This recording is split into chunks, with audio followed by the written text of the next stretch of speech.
Clash Royale.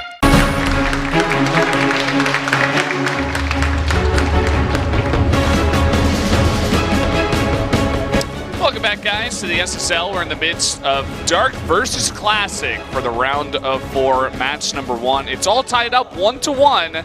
And as we expected, a very, very close series. Very close, very strong individual performances by both players, mostly just because it's a 1v1 game, so all of their performances are individual.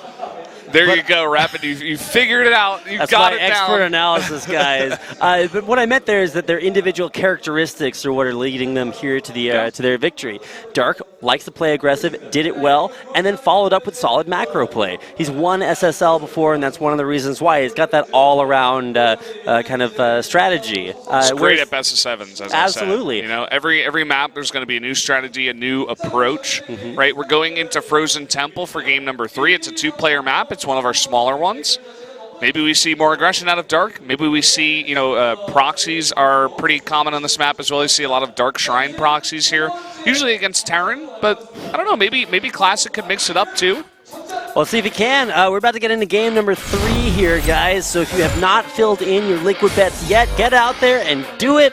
Did mine before here, so I am good. And if you guys are good too, then make sure to stick around because we've got game number 3 coming up. Dark versus Classic on Frozen Temple. Now, if we go late enough in this series, we're going to be seeing a few new maps, but before we get there, we've got to get through some of our older ones. Frozen Temple has been around for about as long as I can remember, so it's nice to see it standing the test of time.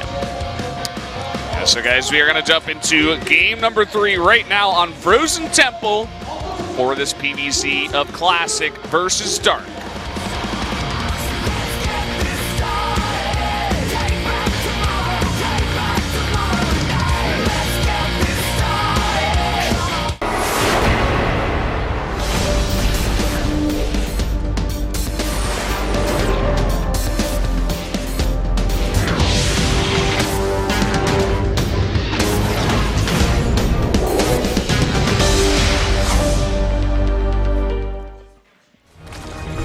We are on Frozen Temple, one of our 2-player maps.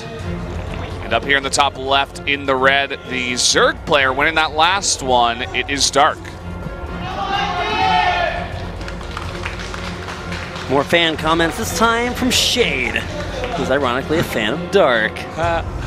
Looks like he's calling Dark the legacy of the Emperor, even though he plays Zerg instead of Terran. But either way, this is Classic. SKT's Protoss player here tonight. Let's see what Hyoki95 has to say. I'm watching from the arena, and I'm also commenting on the matches, so let's go. Multitasking, man. How does it work?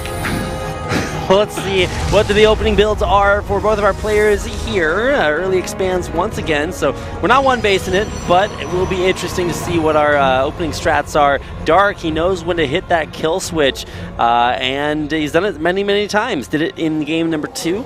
See if he wants to pull that out here on, like you said, a much smaller map, Frozen Temple.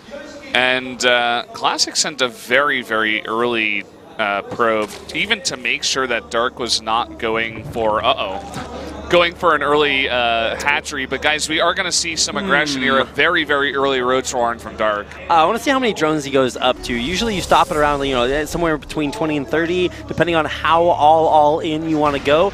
But make no mistake about it, this Roach Warren is going to be put to use. What? Here we go. It's going to be, I think it's going to be like 7 or 8 roaches with Burrow, and he's just going to use it to micro and save the roaches because generally, if the Protoss, we've been seeing Stargate Tech twice in a row here from Classic, so this is actually a really good read, but Classic, he goes for Robo first, and that may just save him in this game. It may very well. Turns out it's very hard to micro against immortal shots that are actually just so good. And if you go Disruptors with a Bay afterwards, then of course you can't really burrow your roaches against that. But that tech is a long ways away, and he does need to scout this to know what's going on. Yeah, that he does. And as of yet, he has no idea. Nothing on the other side of the map. There is, as I was saying, 8 roaches here. Even going to go for an Evo Chamber, so he might also drop into the main. Oh my god. I'm just like so interested to see exactly how hard Dark is going to commit to this, because this game is most likely not going to last very much longer. Now, we saw the odd exception to that in Game 2, where you all in super hard and the game does last much longer. So Dark capable of playing in both situations, but here comes out the little sentry that could to push away this Overlord.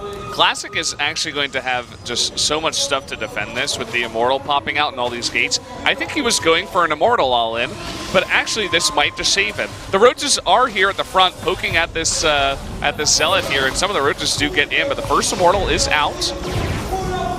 What are these Roaches doing? All right, they were moving around a little bit, but here is this first Immortal, and this is going to be what really makes or breaks it. And now he reveals the burrow. But with drones coming up in the back line, this isn't going to be a super all-in from Dark.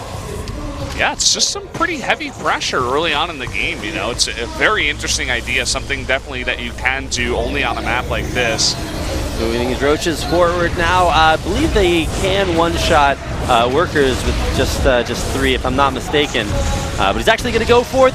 Oh no, the Artosis ES, the pylons in there powering just about everything. If we can take that one down, pass it around, there are going to be a whole lot less gateways on the wall. Oh, and look at this. He's committing to the Cybernetics core, but I don't think he's going to get it here.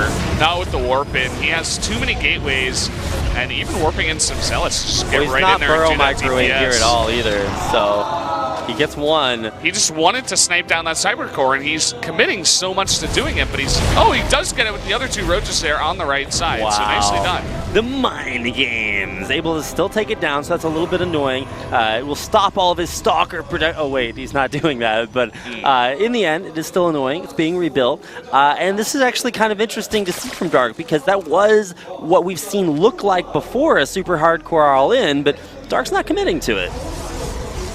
And Classic is in a very good spot, actually, where he has so many Immortals already made. He has 3, and he has so many gateways as well. I think he's gone up to 6. Let me take a quick look. He has 6 gateways, and Dark is stuck on Roach Tech. He doesn't even have Zergling speed. So even if he wanted to make a bunch of Zerglings to try to counter this composition, they're not going to have speed here for a bit. Yeah, and in fact, he went Roach Burrow, which is about as unspeedy as possible. Losing that drop Overlord means that the potential of having your base invaded there is much lower for Classic, unless Dark wants to commit to all of that all over again. And with a Warp Prism out, this means Classic starting to push out on the map. Dark doesn't even have an opportunity here to go for a counterattack. You know, I was thinking in Dark's position, what could he do to try to, you know, take some of the pressure off, but he can't even do that. He's not even on the map. He's having Overlord sniped. Yep.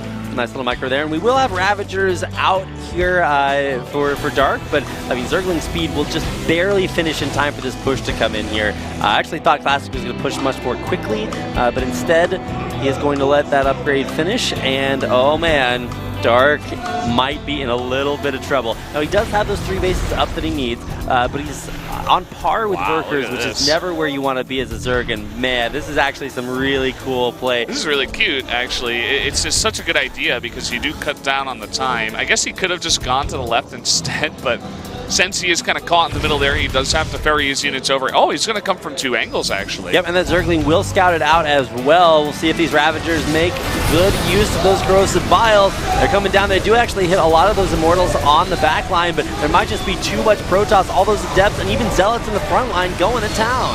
All the Immortals in the back are totally protected. Even if he takes out some of these units, as I said before, he's stuck on this weird just Roach Ling tech, and even though he has speed, not much he can do here. Lots of Adepts and Zealots in the mix, as you were talking about.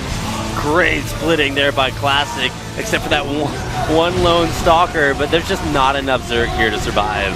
I don't think it's going to be enough. Another big warp-in of Adepts here. And the Corrosive Biles are not going to be enough. The drones are going to be pulled, and it looks like Classic is on his way to a 2-1 lead. Yep, the Immortaliest of Immortals there in the back, able to hit for free for so long, and GG, Dark having some problems. Yeah, it was a nice idea, and I don't think Classic, I'll stand by that, I don't think he knew what was coming. If he did, that's like a soul read of Dark. He's like, oh, I've seen him do this build on this map, I can just hard counter it. But what I think he was doing was going for an Immortal all-in. You know, just getting the robotics first and having it in the middle of your base so you can try to hide it away from those speed overlords if Dark is playing, standard. Yeah. And you just start with the Immortal as well to get out as many in a row, and then the big gateway explosion. It looks like an Immortal all in. Absolutely, and you can even see he positioned his sentries there out towards the edge of the base to try to push those overlords back away. While the drop did get in, not enough damage was really done. And like you said, when you prepare by having all those gateways just finishing as soon as Dark's aggression hits, and the Immortal coming out, it's like, well, what are you really going to do? And Dark, to his credit, did notice, hey, I'm not really going to be able to kill him with this, so let's try droning up in the background. But by then it was just too late, too much army production there for Classic, who will take a 2-1 advantage here coming into game number 4. Yeah, game number 4 is going to be on King Sejong Station, so another 2-player map. And a map that both of these players should be very comfortable on. I mean, they've been around for quite a while. We used to play on this map all the time in Heart of the Swarm. We're playing on it a lot here in Legacy of the Void as well. And always produced very fun PvZ games. I wonder if Dark is going to continue with the aggression, maybe go for some backdoor shenanigans. It's possible. I mean, he's tried dropping a lot. I really think that this is sort of like the next level of evolution for a lot of teams, a lot of players starting to research ways to put on early